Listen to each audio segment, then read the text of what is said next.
Welcome to Story Tales. Please like this video and subscribe to Story Tales. I hope you enjoy the story. Let's begin. The late afternoon sun cast long orange beams through the kitchen window as Marshall Kane pulled into the driveway of his suburban Portland home. His shoulders ached from a 10-hour day, hunched over a custom dining table at his woodworking shop. Sawdust still clung to the creases in his hands despite his thorough washing. Marshall cut the engine and sat for a moment, noting Alira's car parked at an odd angle. Bryn's sleek convertible, the one he'd paid for, was parked beside it. Something in his gut tightened. Both of them home at once usually meant trouble. He pushed open the front door, carrying a small wooden jewelry box he'd finished for Alira. A peace offering, though he wasn't sure what he was making peace for. "About time you showed up," Alira's voice cut through the silence. She stood in the kitchen doorway, arms crossed, manicured nails digging into her forearms. Her blonde hair was pulled into a tight bun, her lips pressed into a thin line. Marshall set his keys on the entry table. "Had to finish the Miller's table. Promised delivery by tomorrow, right? Your precious workshop. Your precious clients. Always your priority." Alira's voice rose with each word. Marshall sighed, setting the jewelry box on the table. "Alira, those clients pay our mortgage. Don't you dare act like you're doing me a favor." Alira's voice escalated to a shout. 20 years, Marshall. 20 years I've put up with your emotional distance. Your control. Your mom's right." Bryn appeared at the top of the stairs, her slim figure leaning against the banister. At 20, she had Alira's sharp features and commanding presence. "You're never here, and when you are, you barely speak." Marshall looked up at his daughter, noting how she smirked down at him. "This doesn't involve you, Bryn." "Of course it does." Bryn descended the stairs, each step deliberate. "This affects all of us.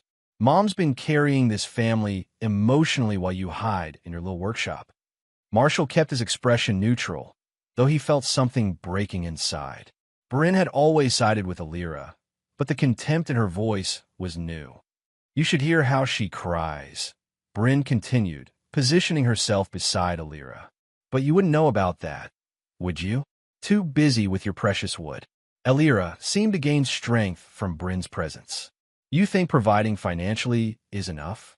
You're an empty shell, Marshall, a walking ATM. I need a husband, not a roommate who grunts and disappears." Marshall stood perfectly still, his face betraying nothing of the turmoil inside. Years of Marine training had taught him to keep calm under fire. "Nothing to say," Bryn taunted. "Typical. Mom and I talk about everything. She tells me things you wouldn't believe." She exchanged a knowing glance with Alira, and something in that look made Marshall's blood run cold. Alira stepped forward, her finger jabbing the air. "You're pathetic. You think your silence makes you strong? It makes you nothing." Her voice rose to a scream. "You're ungrateful. Get out and never come back." The house fell silent. Marshall looked from his wife to his daughter, noting how they stood together, a united front against him. 20 years of marriage. 20 years of providing, protecting, loving in the only way he knew how. Without a word, Marshall picked up his keys. He left the jewelry box on the table, turned, and walked out the door. He didn't slam it. He closed it gently behind him, climbed into his truck, and drove away. In his rearview mirror, he could see them watching from the window. They were probably waiting for him to break down, to come back begging, to give them the emotional explosion they wanted. They would be waiting a long time. The cabin sat nestled among towering Douglas firs, a half-mile from the nearest neighbor. Marshall's grandfather had built it with his own hands in the 1950s, a testament to self-reliance that had shaped Marshall's childhood. The old man had raised him here after his parents died, teaching him how to split wood, hunt deer, and face life's hardships without complaint. Marshall parked his truck beside the weathered porch and sat looking at the cabin. He hadn't been here in months, too busy with the shop, with trying to please Alira with more money, more things, more of what she said she wanted. The key still hung where his grandfather had always kept it, on a nail hidden under the eave. Inside, the cabin smelled of pine and old memories. Marshall flipped the breaker switch, and the single overhead light illuminated the sparse furnishings of a worn leather couch, A simple wooden table with 4 chairs, a cast iron stove. He built a fire in the stove from the stockpile of wood on the back porch. As flames licked the seasoned oak, Marshall sat on the couch and let his mind drift back. He'd met Elira when he was 33, fresh out of the Marines and raw from his grandfather's death. The woodworking shop was new then, and he was working 18-hour days to keep it afloat. Elira had walked in looking for a custom bookshelf. He remembered how she'd touched the grain of an ash coffee table he'd just finished, her fingers tracing the lines with appreciation. "You have an artist's hands," she'd told him, and no one had ever called him an artist before. In the Marines, he was valued for his precision, his discipline, his ability to follow orders without question. His grandfather had praised his work ethic, his resilience, his quiet determination, but never his artistry. Elira had filled the silent spaces in his life with color and sound. Her laughter, her opinions, her endless energy had been intoxicating. When she told him she was pregnant just 6 months after they met, he'd proposed immediately. Bryn was born 3 months later, a bit early, the doctors said. Marshall never questioned it. Now, sitting in his grandfather's cabin with the weight of truth pressing down on him, Marshall faced what he'd suspected for years, but refused to acknowledge. The life he'd built was a facade. The family he'd sacrificed for was not his own. The fire crackled, and Marshall got up to add another log. He moved with the economical precision that defined everything. He did no wasted motion, no unnecessary steps. In the small bedroom, he found his grandfather's old footlocker.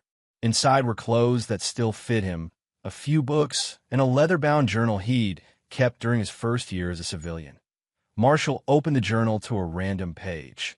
Elira asked why I don't talk about the war. I tried to explain that some things aren't meant to be pulled into the light. She says I'm shutting her out. Maybe I am, but some doors are better left closed. He closed the journal and placed it back in the footlocker. There would be time for reflection later. Now he needed a plan. Marshall took out his phone and made 3 calls to his bank, to a private investigator he'd used for background checks on potential business partners, and to an attorney who specialized in divorce. None of the calls lasted more than 5 minutes. Marshall didn't believe in wasting words. When he was done, he went to the porch and looked up at the stars, visible here away from the city lights. His grandfather used to say that a man's character was defined not by how he acted when things were good, but by how he responded when the world showed its teeth. The world was showing its teeth now. Marshall would respond, as he always had, with quiet resolve and methodical action. Not with rage, not with pleading, but with the cold, inexorable force of truth. 3 weeks passed before Marshall heard from either of them. The notification came while he was in the middle of carving an intricate headboard for a client. "Need to talk. Why did you stop paying tuition?" "I have bills." "Mom says you're being petty." Marshall read Bryn's text twice, then set down his chisel and called his attorney. "Is everything in order?" "All set, Mr. Kane." Curtis Delane's voice was crisp and professional. "The filing was accepted by the court yesterday. I have a complete package ready, as you requested. I'll pick it up in an hour." The law offices of Delane and Associates occupied the 3rd floor of a modest office building in downtown Portland. Curtis Delane, a trim man in his 50s with salt and pepper hair, handed Marshall a heavy black folder and a USB drive. "It's all there," Delane said. "The DNA results are conclusive. The surveillance footage is time-stamped and authenticated. The financial documentation is ironclad." He paused. "Are you sure you want to do it this way? Most clients prefer to let us handle the notification process." Marshall took the folder. Some messages need to be delivered in person. He drove to a quiet parking lot behind a strip mall on the edge of town. It was neutral ground, public, but private enough for what needed to be said. He texted Bryn his location and waited. Her convertible pulled in 20 minutes later. She got out, wearing expensive jeans and a cashmere sweater Marshall recognized he'd given it to her for Christmas. Her expression was a mixture of annoyance and entitlement as she approached his truck. "This is ridiculous," she said, sliding into the passenger seat. "Mom's freaking out. You can't just cut off my tuition in the middle of the semester. What am I supposed to tell the financial aid office?" Marshall looked at her. She had Elira's eyes, her nose, her chin. Nothing of him. How had he never seen it? Without a word, he handed her the black folder and the USB drive. What's this? Bryn's voice held a note of uncertainty for the first time. The truth, Marshall said. Bryn opened the folder. On top was a DNA paternity test result. Marshall watched as her eyes moved over the document, widening as she reached the conclusion. Probability of paternity, 0%. This is fake, she said, but her voice wavered. You made this up because you're mad at Mom. Keep reading, Marshall said. Beneath the DNA test were divorce papers. Marshall Kane versus Elira Kane, citing infidelity and fraud. Already filed with the county clerk. This is insane. Bryn's voice rose. You can't do this to us. There's more. Bryn pulled out financial statements, phone records, and finally, a transcript of recorded conversations between Elira and a man named Kenny Voss spanning the last 5 years. Her hands began to shake. The USB has video, Marshall said quietly. Bryn fumbled with her phone, inserted the USB using an adapter, and tapped the first video file. The screen showed Elira and a tall, dark-haired man embracing in what appeared to be a hotel room. The timestamp showed a date just 3 months ago. Turn up the sound, Marshall said. Reluctantly, Bryn obeyed. Elira's voice came through clearly. Marshall's working late again. Probably won't be home until midnight. We have plenty of time. Bryn stopped the video, her face flushed. I don't want to see this. Try the one from February 12th, Marshall suggested, his voice devoid of emotion. You're in that one. Bryn's fingers trembled as she found the file. The video showed the front of Marshall and Elira's house. Bryn could be seen opening the front door, looking around furtively, then waving to someone off camera. A moment later, Kenny Voss hurried up the walk. Bryn greeted him with a hug, then pointed toward the upstairs. They both laughed before disappearing inside. The video continued for a moment longer, capturing Bryn and Kenny's voices. Dad's at some lumber auction. Won't be back until tomorrow. Your mom ready for me, waiting upstairs. I told her I'd play lookout. The video ended. Bryn stared at the blank screen, then at Marshall. Her face had drained of color. You spied on us, she whispered. I protected myself, Marshall corrected. For years, I believed what I was told. I trusted you both. That was my mistake. It's not what it looks like, Bryn started, but the defense sounded hollow, even to her ears. It's exactly what it looks like, Marshall said. Kenny Voss is your biological father. He and your mother have been involved off and on since before you were born. And you've been helping them hide it. I didn't know he was my father, Bryn said quickly. Mom never told me that part. But you knew the rest. Marshall's voice was flat. You helped her lie to me. You watched me work 60-hour weeks to pay for your education, your car, your lifestyle, all while laughing behind my back. Bryn's defiance crumbled. Tears spilled down her cheeks. What happens now? Now you know why the tuition payment stopped, Marshall said. You're not my daughter. You're Kenny's problem. Marshall, please. I provided for you for 20 years, believing you were mine. That ends today. Bryn's tears turned to sobs. What am I supposed to do? Where am I supposed to go? Marshall started the engine. That's not my concern anymore. You can't just throw me away. Bryn's voice broke. I made a mistake. I'm sorry. Marshall looked at her one last time. You helped her bury the knife. You don't get to play the victim now. You start from zero. Same as me. Bryn gathered the folder and USB with shaking hands and got out of the truck. Marshall watched in the rearview mirror as she stood in the parking lot, clutching the evidence of her betrayal before he drove away. The dormitory room felt claustrophobic. Bryn sat on her bed, surrounded by the evidence of a life built on lies. The black folder lay open beside her, its contents spread across the comforter like an accusation. For the third time, she called her mother. For the third time, the call went to voicemail. Mom, please call me back. I talked to Marshall. He knows everything. He has evidence. Videos. He showed me. Her voice broke. Just call me, please. She hung up and stared at the phone. Part of her wanted to hurl against the wall, to scream until her throat was raw. Another part, the part that had been raised on her mother's lessons in manipulation, was already calculating angles, drafting explanations, looking for an escape route. But the images on the USB drive couldn't be explained away. The timestamps couldn't be denied. The DNA test couldn't be disputed. Marshall Kane was not her father. The thought struck her with physical force.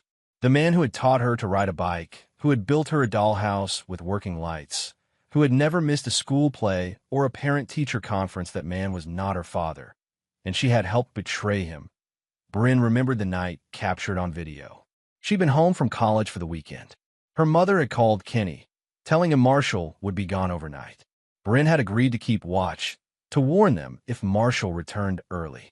"Your dad doesn't understand me," Alira had told her countless times over the years. "He's cold, distant. Kenny makes me feel alive." Bryn had believed it, or wanted to. It was easier to side with her vivacious, emotional mother than with her quiet, stoic father. Easier to blame his reserve than to question her mother's constant dissatisfaction. Now, looking at the evidence Marshall had gathered, Bryn saw the pattern. Kenny Voss had been a presence in their lives for as long as she could remember. Family friend, business associate, her mother's shoulder to cry on. All a carefully constructed fiction to allow Kenny access to his biological daughter while maintaining his marriage to someone else. And Marshall had paid for it all. Every dance lesson, every credit hour, every spring break trip funded by the man she had helped deceive.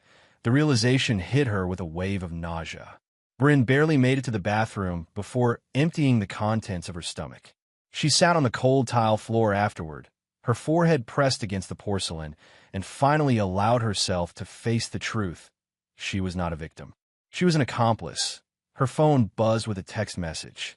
Not from her mother, but from the university financial office. "Ms. Kane, your tuition payment for this semester has not been received. Please contact our office immediately to avoid disenrollment." Disenrollment. The word echoed in her mind. Without Marshall's financial support, she couldn't stay in school. Without a degree, her career plans collapsed. Without her carefully constructed identity as Marshall Kane's daughter, who was she? Bryn Kane didn't exist.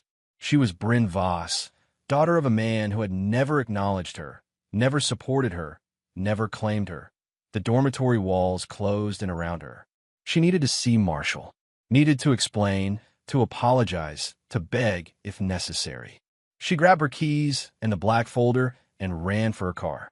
The drive to Marshall's cabin took nearly 2 hours. Bryn had been there only a handful of times over the years. Marshall's refuge, he called it.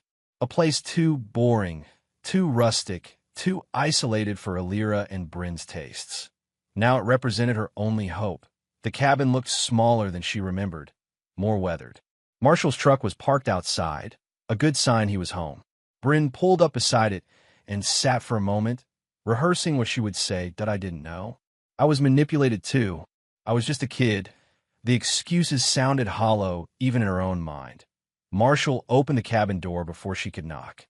He stood in the doorway, his expression unreadable. He wore work clothes, jeans, and a flannel shirt with the sleeves rolled up, revealing forearms corded with muscle from decades of physical labor. "What do you want?" His voice was neutral, neither angry nor welcoming. That Bryn's carefully prepared speech evaporated. "I'm sorry," she blurted out. "I didn't know he was my real father. I swear I didn't know that part. But you knew the rest," Marshall said. "You knew your mother was unfaithful. You helped her hide it." Tears spilled down Bryn's cheeks. "I was wrong. So wrong. Please, Marshall. Dad, I can't lose you." Marshall's expression didn't change. "You never had me. Not really. You had what I provided: money, security, social standing. Now you have the truth."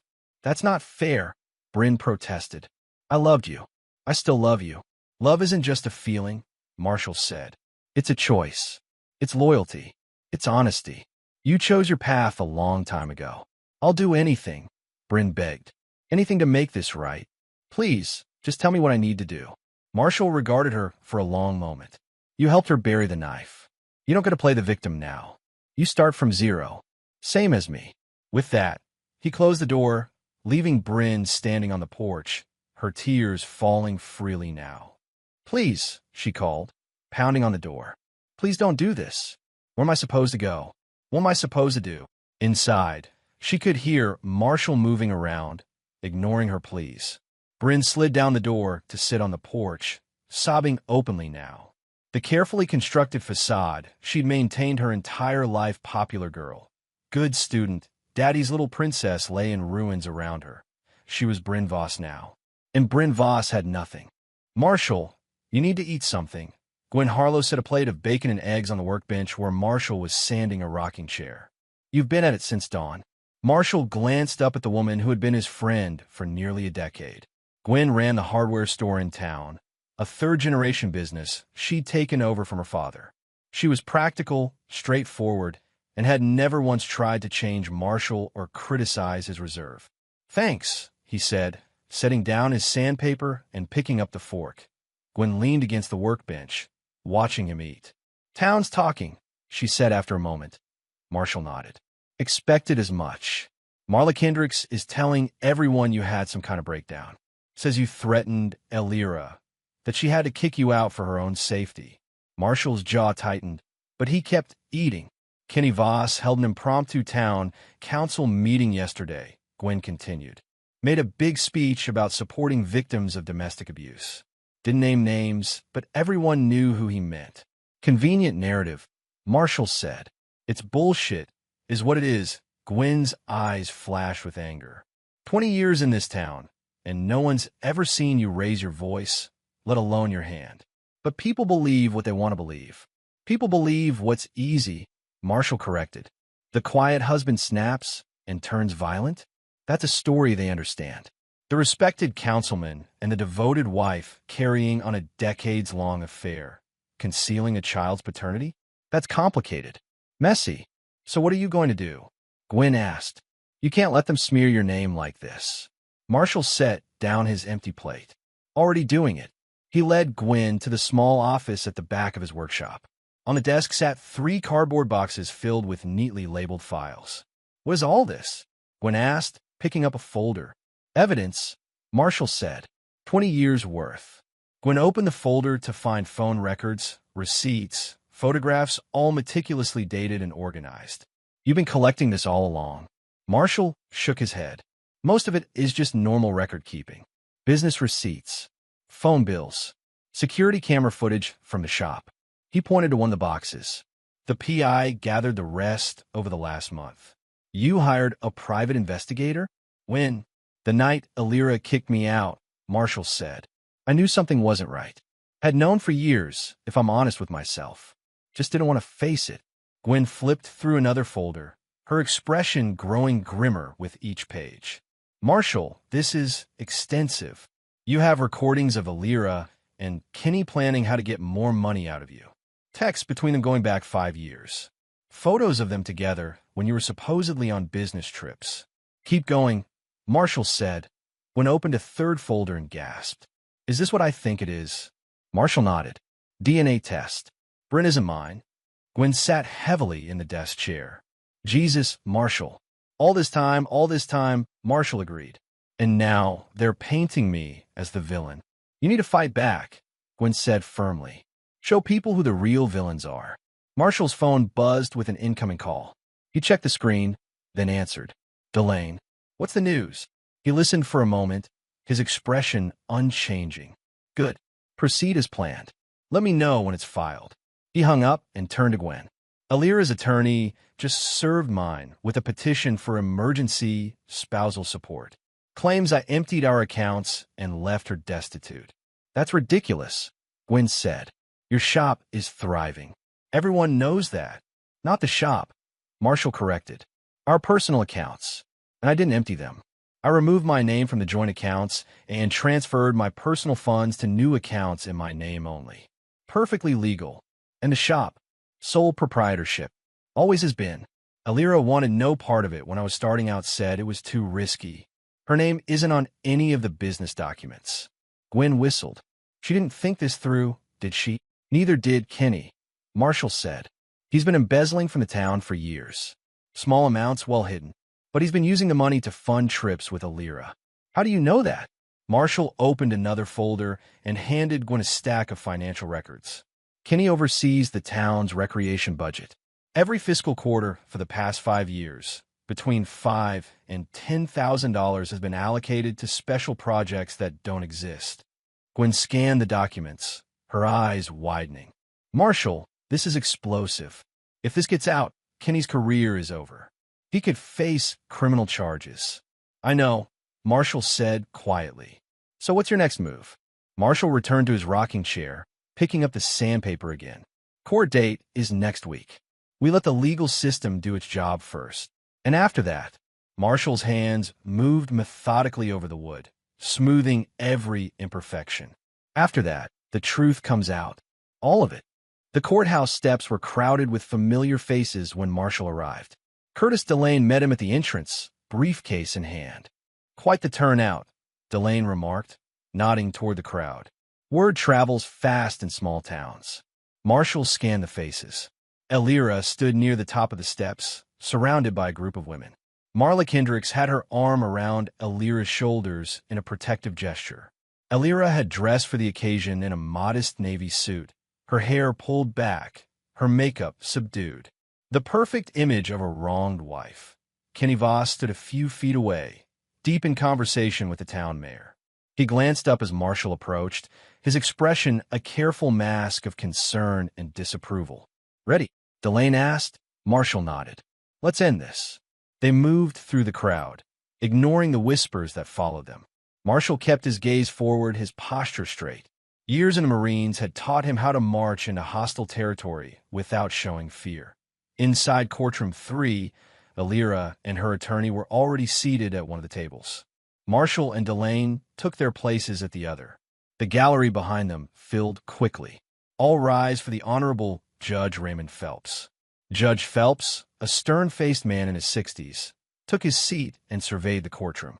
I understand we're here on a petition for emergency spousal support in the matter of Kane versus Kane. Ms. Holden, since you filed the petition, you may begin. Elira's attorney, a polished woman in an expensive suit, stood. Thank you, Your Honor. My client, Elira Kane, has been left in a desperate financial situation due to the actions of her husband, Marshall Kane. Without warning or justification, Mr. Kane removed his name from their joint accounts, transferred all funds to accounts in his name only, and ceased providing any financial support to Mrs. Kane. Judge Phelps looked at Marshall. Is this accurate, Mr. Kane? Delane stood. Your Honor, if I may respond on my client's behalf. The judge nodded. My client did remove his name from joint accounts and transfer his personal funds to new accounts. This was done legally and in response to Mrs. Kane's demand that he leave the marital home, which he did. However, we contest the characterization that Mrs. Kane has been left destitute. Mr. Kane continues to operate his business and pay all household bills associated with the marital residence where Mrs. Kane continues to live. Mrs. Kane needs access to funds for daily living expenses, Ms. Holden argued. Mr. Kane's actions amount to financial abuse. Your Honor, Delane said calmly. Before we proceed further, there are some facts the court should be aware of. He opened his briefcase and removed a thick folder. We have evidence that Mrs. Kane has been engaged in a long-term extramarital relationship with Kenneth Voss, a local town councilman. This relationship predates the Kane's marriage and has continued throughout. Murmurs erupted in the gallery. Elira's face drained of color. Furthermore, Delane continued, we have DNA evidence confirming that the Kane's daughter, Bryn, is not Mr. Kane's biological child, but is in fact the daughter of Mr. Voss. The murmurs grew louder. Judge Phelps banged his gavel. Order in the court. Miss Holden was on her feet. Your Honor, these outrageous allegations are irrelevant to the matter at hand. On the contrary, Delane interrupted smoothly. They go directly to the heart of Mrs. Kane's petition. Mrs. Kane is asking for emergency support based on financial need. Yet we have evidence that she has been receiving substantial financial support from Mr. Voss for years. He handed a document to the bailiff, who passed it to the judge. This is a copy of a checking account in Mrs. Kane's name at First Regional Bank. As you can see, Mr. Voss has been making monthly deposits of $3,000 for the past 5 years. More murmurs from the gallery. Judge Phelps studied the document, his expression darkening. Additionally, Delane continued, Mrs. Kane owns property that was not disclosed in her financial affidavit. He produced another document. This is the deed to a condominium in Seaside, purchased 4 years ago in Mrs. Kane's maiden name. The property is valued at approximately $800,000. Elira whispered frantically to her attorney, who looked increasingly uncomfortable. Your Honor, Ms. Holden said, my client was unaware that these allegations would be raised today. We need time to respond. I'm not finished, Delane said. The most relevant document to today's proceeding is this. He handed another paper to the bailiff. This is a prenuptial agreement signed by both parties prior to their marriage. The agreement clearly states that in the event of dissolution, each party retains their separate property, and neither is entitled to support from the other. Judge Phelps examined the document. Ms. Holden, were you aware of this agreement? Elira's attorney hesitated. Your Honor, my client did mention an agreement, but she believed it to be invalid. It was properly executed before a notary, Delane said. Both parties had independent legal counsel. The agreement is ironclad. Judge Phelps spent several minutes reviewing the documents, then looked up. Based on the evidence presented, I am denying the petition for emergency spousal support. Furthermore, I'm ordering an expedited hearing on the underlying divorce petition. He fixed Elira with a stern gaze. Mrs. Kane, I strongly advise you to be forthcoming about all financial assets in your amended disclosures. Attempting to hide assets is a serious offense in my courtroom. He banged his gavel. Court is adjourned. The gallery erupted in conversation as people rushed to spread the news. Marshall remained seated, watching as Elira conferred urgently with her attorney. Kenny Voss had slipped out a side door, avoiding the crowd. Well done, Marshall said quietly to Delane. This is just the beginning, Delane replied. The divorce will be finalized quickly now. As for the rest, he glanced toward the crowd of onlookers. That's up to you. Marshall nodded. The legal battle was won. The court of public opinion would come next. Marshall's workshop was quiet except for the rhythmic sound of his plane sliding over cherry wood. The familiar motion calmed him, gave him space to think. The door opened, and Gwen entered, carrying 2 cups of coffee. Thought you could use this, she said, setting 1 cup on his workbench. It's been a hell of a week. Marshall set down his plane and accepted the coffee with a nod of thanks. The divorce had been finalized 3 days earlier record time, given the circumstances.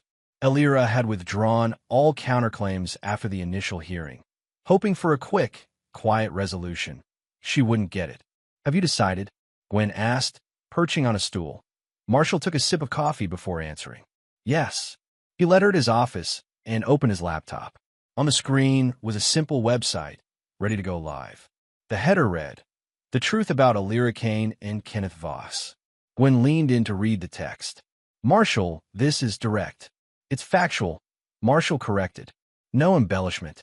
No accusations without evidence.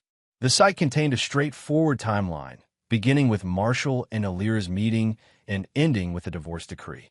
Each entry was supported by documentation photographs, videos, text messages, financial records. The DNA test results were there.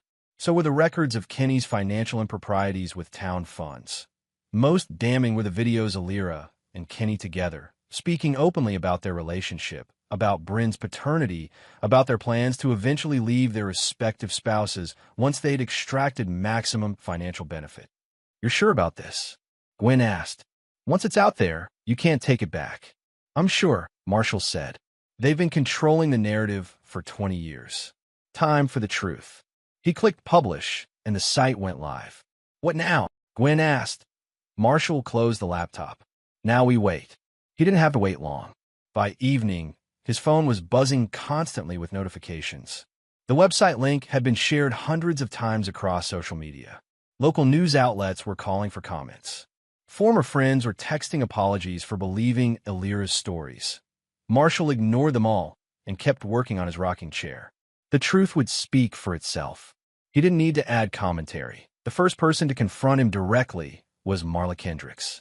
She stormed into his workshop the following morning, face flushed with anger. How dare you? She demanded. How dare you humiliate Elira like this? Marshall set down his tools and faced her. I didn't humiliate her, Marla. She did that herself. You had no right to air your dirty laundry in public. You mean like when you told everyone I was abusive? When you helped spread lies about me being unstable, dangerous? Marshall's voice remained calm, but his eyes were hard.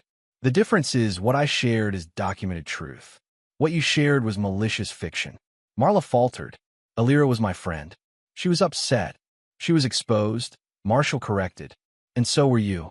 The text messages between you and her, planning how to turn the town against me, those on the site too. Marla paled. You can't prove.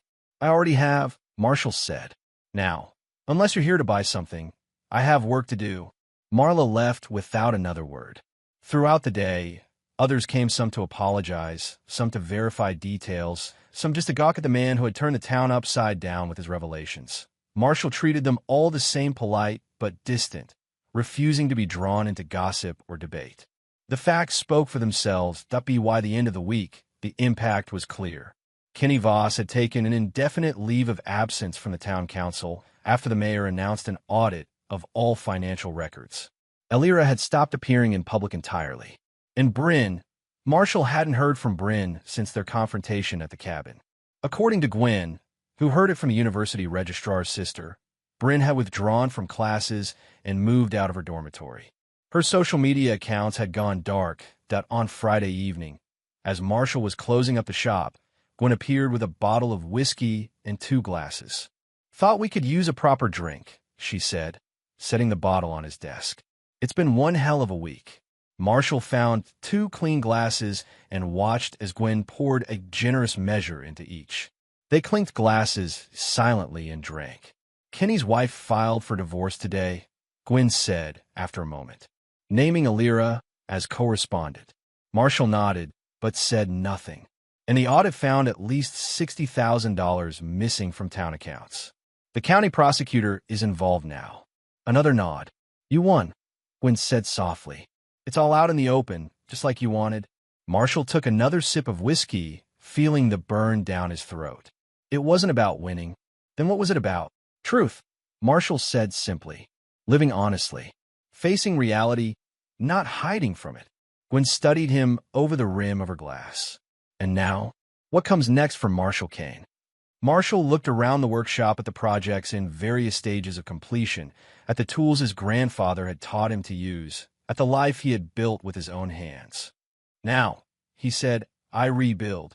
Spring came to the forest in subtle waves, first the swelling of buds on the maple trees, then the emergence of trillium on the forest floor, finally the return of birdsong at dawn.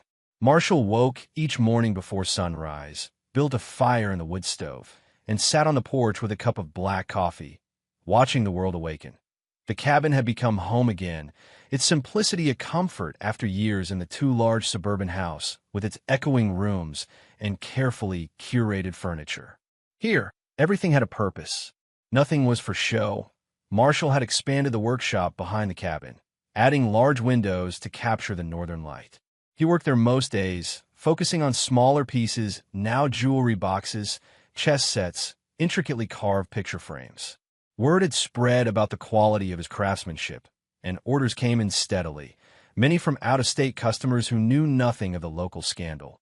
The rhythms of his days had a peaceful predictability. Rise early, work with his hands, take a hike through the woods in the afternoon, return to the quiet of the cabin at dusk. The only disruption to this pattern was Gwen, who appeared every few days with groceries, town news, or sometimes just coffee and conversation. You're getting to be a hermit, she told him one afternoon as she helped him unload lumber from his truck. People are starting to think you've gone full Unabomber up here. Marshall raised an eyebrow. People talk too much. It's a small town, Gwen reminded him. Talk is the primary industry. They carried the lumber to the shed behind the workshop, stacking it carefully to allow for proper air circulation. Marshall had taught Gwen the basics of woodworking over the past few months. She was a quick study, her hands already calloused from years of hardware store work. Speaking of talk, Gwen said, there's a proposition I wanted to run by you. Marshall waited, arranging the cherry boards by length. The high school shop program is being cut next year. Budget issues. Some of us are thinking of starting a community workshop, a place where kids could learn practical skills after school. Woodworking, basic mechanics, maybe some electronics. Good idea, Marshall said. We need instructors, Gwen continued. People who actually know what they're doing, not just well-meaning parents. Marshall straightened up, seeing where this was headed. You want me to teach? Just a couple of afternoons a week, Gwen said. These kids need someone who takes the work seriously. Someone who can show them how to build something real. Marshall was silent for a long moment. The thought of dealing with teenagers, their noise, their distractions, their endless questions made him uneasy. But he remembered his own grandfather's patience in teaching him, the quiet pride he'd felt when he completed his first project under the old man's guidance. I'll think about it, he said finally. Gwen nodded, knowing better than to push. That's all I'm asking. They finished stacking the lumber, then moved to the porch where Marshall had set out 2 glasses and a bottle of bourbon, a ritual they'd established over the months. The evening air was cool, the forest around them deepening toward twilight. How's the shop? Marshall asked, pouring 2 fingers into each glass. Surviving, Gwen said. The big box store on the highway is killing us on price, but we've got loyal customers. People who know the difference between cheap tools and good ones. Marshall nodded.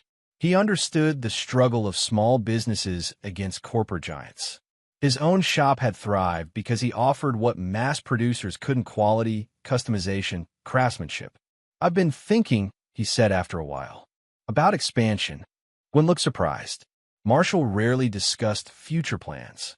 What kind of expansion? Training program, Marshall said. Taking on apprentices, teaching them the trade, then helping them set up their own shops. Like a school, more practical, hands-on, no classrooms, no textbooks, just tools and wood and guidance. Gwen considered this. Where would you find these apprentices? Kids who don't fit the college track. Veterans looking for civilian skills. People who need a fresh start. Marshall sipped his bourbon. People starting from zero. Gwen caught the reference to his words to Bryn. You're thinking about her. Marshall didn't answer directly. Everyone deserves a chance to build something worthwhile. They sat in companionable silence as darkness settled around the cabin. Finally, Gwen stood to leave. Think about the high school program, she said. Those kids could use someone like you. Marshall nodded. I will. After she left, he remained on the porch, listening to the night sounds of the forest. The idea of teaching, of passing on the skills his grandfather had taught him, had been growing in his mind for months. Not out of sentimentality or even generosity, but from a pragmatic recognition that craftsmanship was becoming a lost art, and perhaps, though he wouldn't admit it aloud, from a need to build something more lasting than furniture, to create a legacy that couldn't be taken from him. The next morning, Marshall drove into town for the first time in weeks. The hardware store was quiet when he arrived, just a few customers browsing the aisles. Gwen looked up in surprise as he entered. Marshall, didn't expect to see you today. About the high school program, he said without preamble. I'll do it. 2 afternoons a week, like you said. Gwen's face broke into a smile. That's great. The kids will be lucky to have you. One condition, Marshall added. We focus on troubled kids, the ones everyone else has given up on. Gwen nodded slowly, understanding. The ones starting from zero. Exactly, Marshall said. The ones who need it most. The cafe was bustling with a lunch crowd when Bryn Voss, no longer Bryn Kane, approached the manager's station. Her once designer clothes had been replaced by jeans and a plain t-shirt. Her manicured nails now short and unpolished.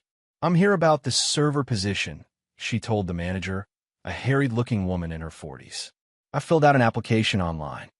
The manager, whose name tag read Diane, glanced at her computer. Bryn Voss? Let me pull that up. She frowned at the screen. Says here you're a student at Portland State. I was, Bryn corrected. I had to withdraw. And no prior work experience? Diane's frown deepened. Not even part-time jobs during high school. Bryn felt her cheeks flush. No, I was focused on academics and extracurriculars. Diane looked unconvinced. Well, we prefer experience, but we're short-staffed. When can you start? Hope flared in Bryn's chest. Immediately. I can work any shift. Let me just run a quick background check and we'll see. Diane's fingers moved across the keyboard, and her expression changed. Oh, I see. Bryn's stomach sank. She knew what was coming. "I'm sorry, but we won't be able to offer you a position at this time," Diane said, her tone noticeably cooler. "Please," Bryn said, lowering her voice. "I really need this job. I'll work hard, I promise." "I'm sure you would," Diane said, not meeting her eyes. "But we're actually looking for someone with more experience. Good luck with your job search." Bryn nodded mechanically and left the cafe, adding it to her mental list of rejections. 14 applications, 14 variations of the same response. Some were more direct than others. "Aren't you that girl from the website scandal? We don't hire liars here. Kenny Voss's daughter? No thanks." The website Marshall had created had gone viral in their small community. Everyone knew the story now, the decades-long affair, the paternity fraud, the financial deception. Kenny Voss faced criminal charges for embezzlement. Elira had moved away, reportedly to stay with relatives in Seattle. And Bryn was on her own, that she'd withdrawn from university when it became clear she couldn't afford the tuition. Her on-campus job had disappeared quickly. The department head had seen the website and decided she wasn't a good fit anymore. Friends stopped returning her calls. Her former boyfriend blocked her number after his parents forbade him from seeing her.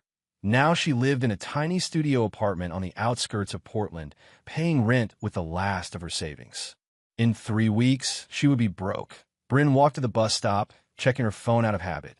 No messages, no emails, no social media notifications. She deleted her accounts after the 10th abusive comment, the 20th angry message from former friends accusing her of betrayal and dishonesty.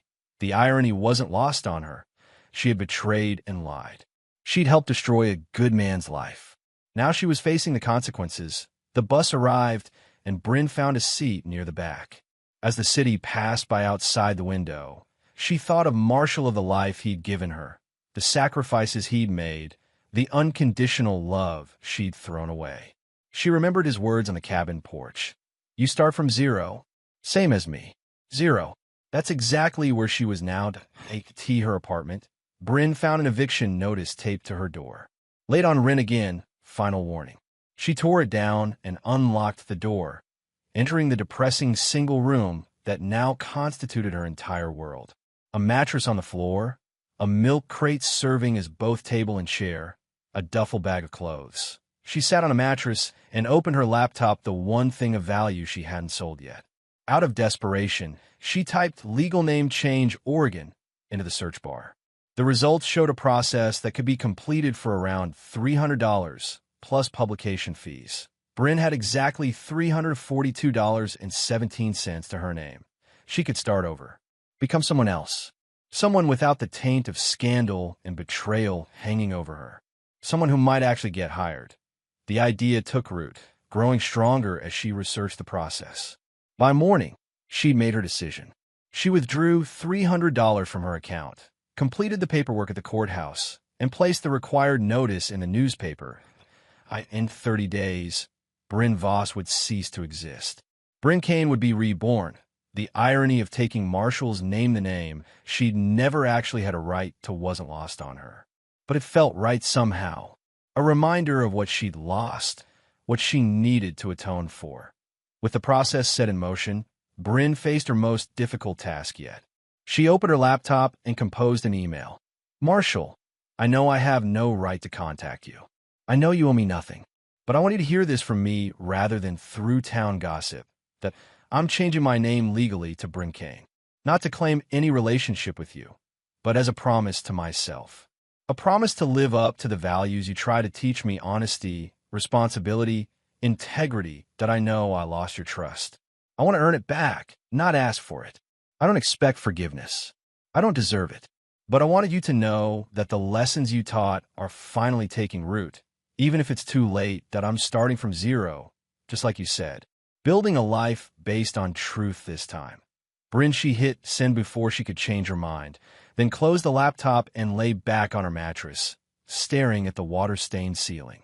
She didn't expect a response. Didn't deserve one, but 3 days later, an envelope arrived in her mailbox. No return address, no note inside. Just a cashier's check for $5,000 and a slip of paper with an account number at First Regional Bank.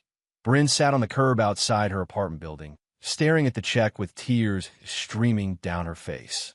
It wasn't forgiveness. It wasn't reconciliation. But it was something. A lifeline.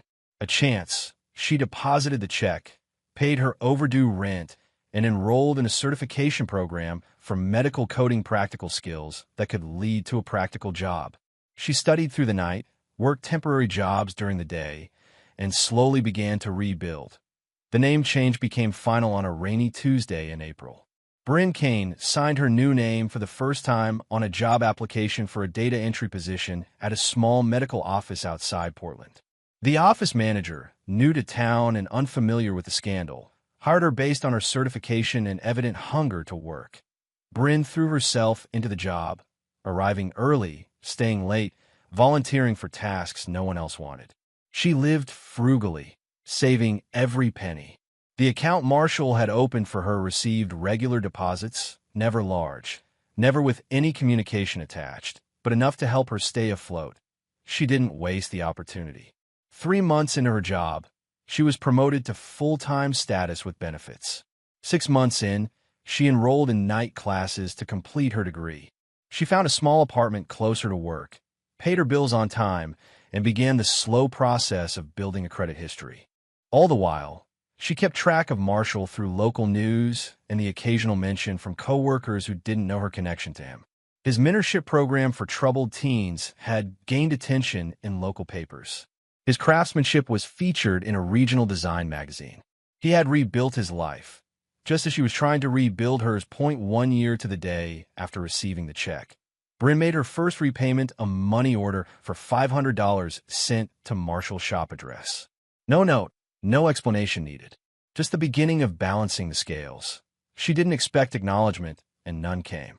But the regular deposits to her account continued, and Bryn understood the unspoken message. This wasn't about money. It was about responsibility, accountability, becoming the person you claim to be, starting from zero and building something true. The town council meeting was standing room only.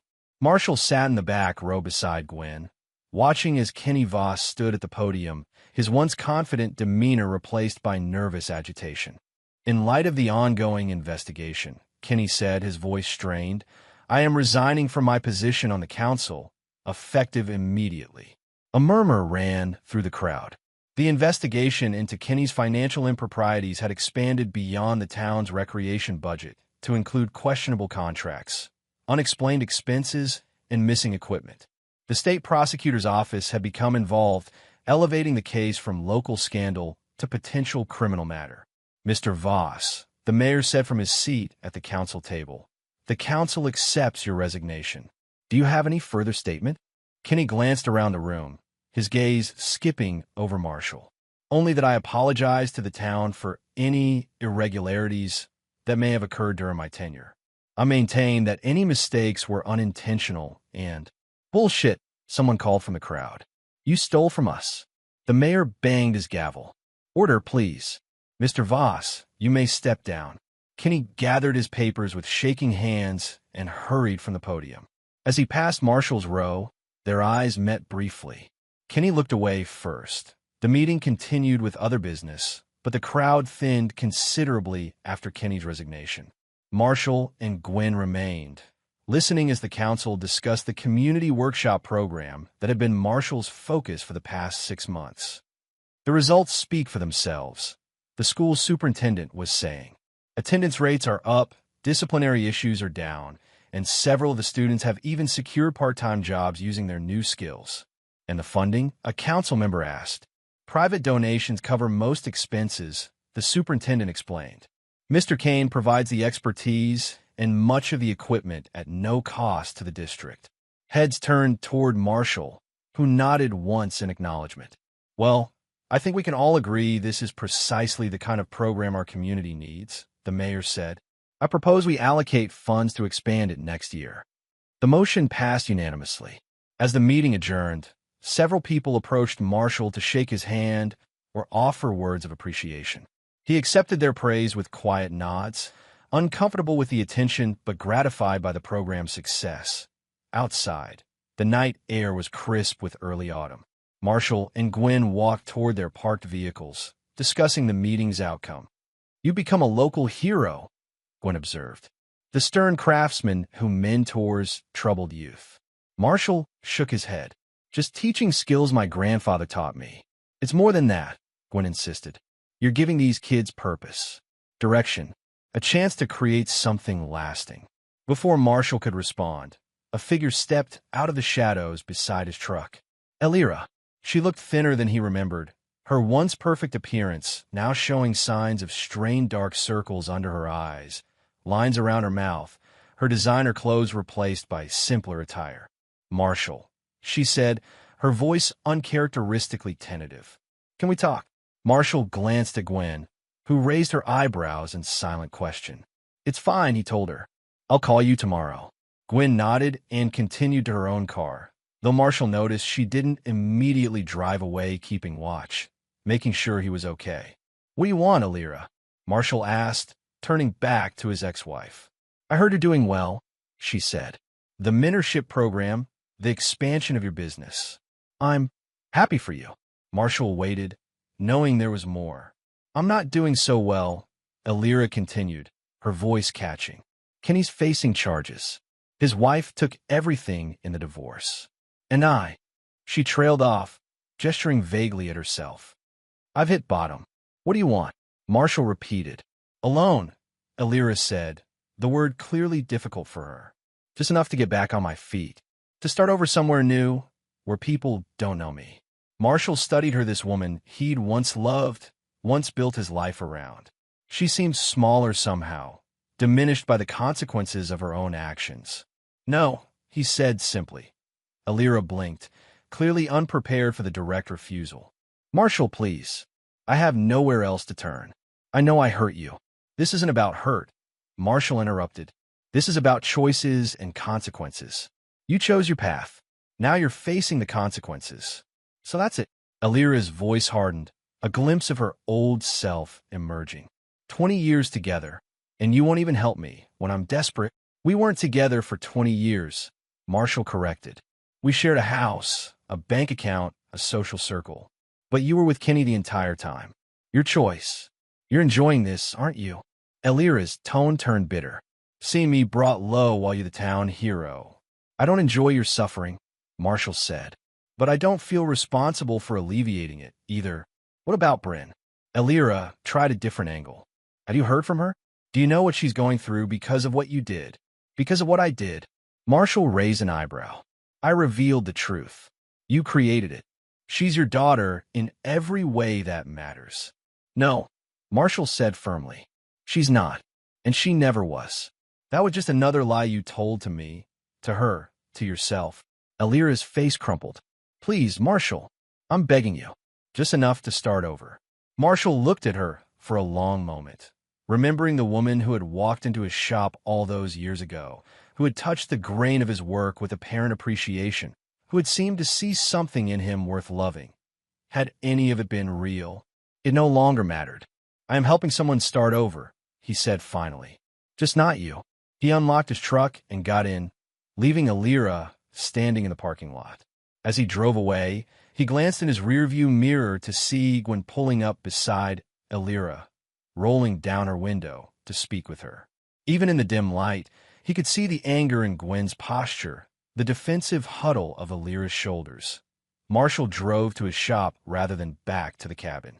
Inside, he opened his laptop and accessed his online banking. The account he'd established for Bryn showed regular activity deposits and withdrawals, bills paid, small savings accumulating. She was using the opportunity he'd provided, building a life one careful step at a time. Marshall opened another window and navigated to the university's website. With methodical precision, he filled out the donor form for a new scholarship, the Harlow Arts Scholarship, named for Gwen's family, who had supported the town's cultural life for generations. The scholarship would provide full tuition for talented young artists who couldn't afford college. He funded it with a transfer from his business account enough to sustain it for years to come.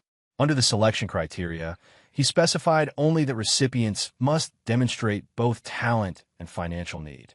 No mention of character, no morality clauses.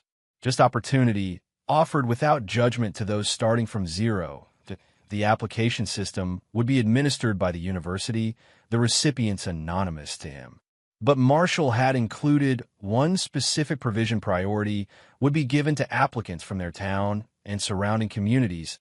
He completed the transaction, closed his laptop, and turned off the shop lights. Tomorrow he would tell Gwen about the scholarship named for her family. She would protest, try to give him credit, but he would insist. This wasn't about recognition. It was about creating something lasting, something that couldn't be corrupted by ego or betrayal. As he drove back to the cabin, Marshall thought about Bryn, not the deceptive girl who had mocked him in his own home, but the young woman now struggling to rebuild her life. He wondered if she would ever apply for the scholarship, if she would recognize the opportunity for what it was. Not forgiveness, not reconciliation, but a chance, a test of character, a way forward from zero. The morning air carried the first hint of winter as Marshall sat on his cabin porch, coffee mug warming his hands. 2 years had passed since the truth had come to light, 2 years of rebuilding, of creating a new life from the ashes of the old. The woodshop behind the cabin had expanded to include a teaching space where he now mentored 6 apprentices, 3 troubled teenagers from local high schools, 2 veterans transitioning to civilian life, and 1 middle-aged woman reinventing herself after a divorce. They came 3 days a week, learning to transform raw lumber into functional beauty. Marshall set his coffee aside and turned his attention to the sculpture taking shape on his workbench. Unlike his usual practical pieces, this was purely artistic, a flowing form carved from a single piece of walnut, suggesting both movement and stillness. He'd been working on it for months, with no client and no deadline. Just a quiet conversation between his hands and the wood. The sound of tires on gravel announced Gwen's arrival. She stepped out of her truck carrying a thermos and a manila envelope. "Morning," she called, climbing the porch steps. Brought fresh coffee and news. Marshall made room for her on the bench. Coffee first. Gwen poured the steaming liquid into his empty mug, then filled one for herself. "Beautiful day," she observed, looking out at the forest. "First frost coming soon, though." Marshall nodded, returning to his carving. They sat in companionable silence for a while, Gwen respecting his concentration. Finally, he set the piece aside and turned to her. "What's the news?" Gwen handed him the envelope. "The Harlow Scholarship Committee met yesterday. They've selected the first recipient." Marshall opened the envelope and scanned the document inside. The recipient's name had been redacted, part of his agreement with the university to keep the selection anonymous. But the brief biography told him everything he needed to know. Female student, 22, returning to complete degree in healthcare administration after financial hardship. Demonstrates exceptional promise and commitment to community service. Currently employed full-time while taking night classes. Resident of Glenwood County, Bryn. It had to be Bryn. Marshall refolded the paper and returned it to the envelope. "Good choice. You don't want to know more about her?" Gwen asked, watching his face carefully. "No need," Marshall said. "The committee made their decision based on merit." "That's enough." Gwen nodded slowly. "Kenny Voss's sentencing is next week. Rumors say he's looking at 5 to 7 years. Consequences," Marshall said simply. "And Alira? Have you heard anything?" Marshall shook his head. After their encounter in the parking lot, Alira had left town. According to local gossip, she'd moved to California to stay with a cousin. Marshall neither knew nor cared if the rumors were true. "They made their choices," he said. "Now they're living with them. Same as me." Gwen sipped her coffee, studying him over the rim of her mug. "You know, most men would have been destroyed by what happened to you, or consumed by bitterness." Marshall picked up the sculpture again, his hands automatically finding the curves in the wood. "My grandfather used to say, there are 2 ways to respond when life burns you down. You can lie in the ashes and mourn what you lost, or you can use the fire to forge something stronger. Is that what you've done? Forge something stronger?" Marshall considered the question, looking out at the forest, at the workshop where his apprentices would soon arrive, at the sculpture taking shape in his hands. "Some things you rebuild," he told Gwen. "Others you let burn so the fire doesn't spread." Gwen smiled. understanding the philosophy that had guided his recovery. Not forgiveness. Marshall was too honest to pretend the betrayal hadn't cut deep, but a refusal to be defined by it, to let it poison his future. "Your apprentices are coming up the drive," Gwen observed, nodding toward the road where several cars had appeared. Marshall set his sculpture aside and stood, preparing to meet them. Before he went, he turned back to Gwen. "Thank them," he said, nodding toward the envelope. "The scholarship committee. Tell them they made the right choice." "I will," Gwen promised. As Marshall walked toward his workshop to greet his students, he felt a quiet sense of completion. Not happiness, exactly, he was too practical for such abstract concepts, but satisfaction. The satisfaction of a craftsman who has built something solid and true. Behind him, the unfinished sculpture sat on the porch, not yet complete, but with its essential form emerging from the raw wood. Like his life. Like Bryn's, perhaps.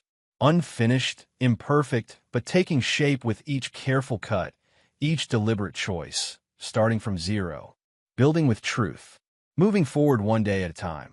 That was victory enough.